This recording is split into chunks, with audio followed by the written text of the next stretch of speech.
प्रस्तुत करता है ശ്രീകൃഷ്ണ ബ്രേക്ക് के बाद കാർത്തിക് സുബ്ബരാജിന്റെ സൂര്യ കേന്ദ്ര കഥാപാത്രമായിട്ടെത്തുന്ന റിട്രോ.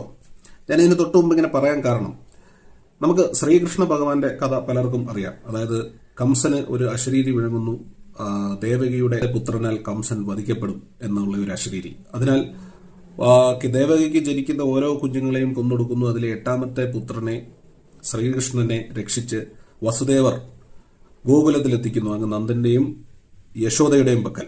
ഈ കഥ ഒരുമാതിരിപ്പെട്ടവർക്കെല്ലാം അറിയാവുന്നതാണ്. ഈ റിട്രോ എന്ന് പറയുന്ന സിനിമയുടെ കഥയുടെ ഏറ്റവും കോർ എലമെന്റ് എന്ന് പറയുന്നതും ഇത് തന്നെയാണ്. ഈ സിനിമ തുടങ്ങുന്നത് കാശിയിൽ വെച്ചിട്ട് ഉള്ള ഒരു സീക്വൻസിലാണ്. ഇപ്പൊ കാശി എന്ന് പറയുമ്പോൾ ഉത്തർപ്രദേശിലെ കാശി, ഈ ഗോകുലം, അല്ലെങ്കിൽ ഈ പറയുന്ന കാര്യങ്ങളെല്ലാം ആ ഒരു ആയിട്ട് ബന്ധപ്പെട്ട് കിടക്കുന്നതാണ്. അപ്പൊ അവിടെ രാധയുണ്ട്. അപ്പൊ ഇവിടെ രാധയും രുക്മിണിയും എല്ലാം കാർത്തിക് സുബ്ബരാജിന്റെ ലോകത്തേക്ക് എങ്ങനെ വരുന്നു? കാർത്തിക്